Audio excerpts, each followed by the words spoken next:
When you hear work requirements for Medicaid, those who advocate for their implementation want you to think increased workforce, preventing fraud, and healthcare improvement.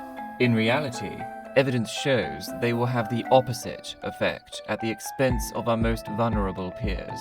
As Medicaid is responsible for 1 in 5 people in the US, these myths put over 80 million people's coverage at risk, who would otherwise be unable to afford critical care. Let's see what effect these work requirements actually have when they're enforced. First, do work requirements incentivize people back into the workforce? According to the Center on Budget and Policy Priorities, of those who are receiving Medicaid, 61% worked all or part of the year, and 30% would qualify for exemptions of work requirements. Penalties are being threatened to all of these people in an attempt to persuade less than 10% of the sum. In 2018, when Arkansas did institute the typically proposed 80-hour-a-month work requirement, the percentage of people working 20 or more hours a week with the program was 38.9%. When compared with the year previous, the number was actually higher without the program. In fact, those looking for work in Ohio and Michigan around this time testified having Medicaid made their job search easier, so not having access to Medicaid would make returning to work more difficult than it already is. Work requirements create a distressed workforce, not an increased one.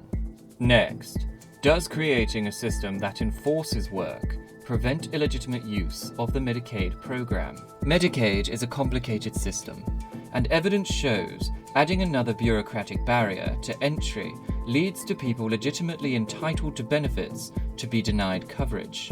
You could meet the hours needed over the course of the year, but the shifts you're given make the hours fluctuate from month to month, which leads to your coverage being revoked. You could lawfully be exempt from work requirements, but the website won't accept your reference number, and you can't reach anyone on the helpline, which also gets your coverage revoked. You could simply be living with a condition that the system doesn't recognize as making you medically frail, but drastically affects your bandwidth to fight all this red tape, which, you guessed it, can get your coverage revoked.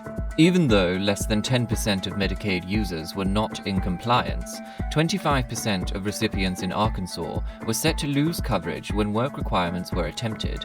In Michigan, it was 30%, and in New Hampshire, it was 40%, almost expelling as many as 30% of eligible Medicaid users from the system.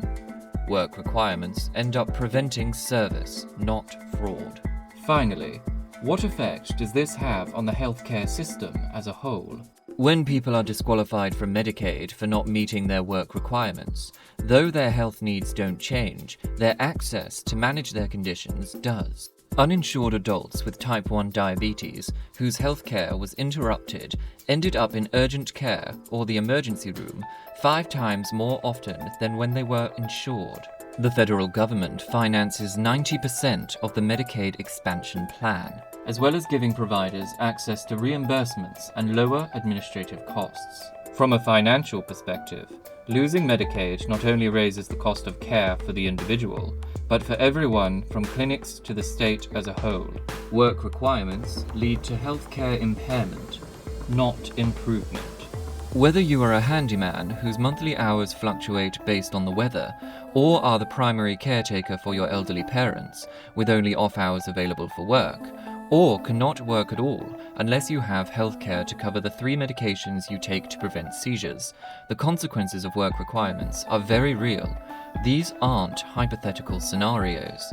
Each one is a real story shared in focus groups of those affected by Arkansas Works in 2018. In just the first 7 months of the work requirements, more than 18,000 people lost their coverage. That's about 1 in 4 Medicaid recipients. If this was applied to the US as a whole, 20 million people could have been kicked off of Medicaid. So, when you hear work requirements for Medicaid, it's more accurate to think distressed workforce, preventing service, and healthcare impairment.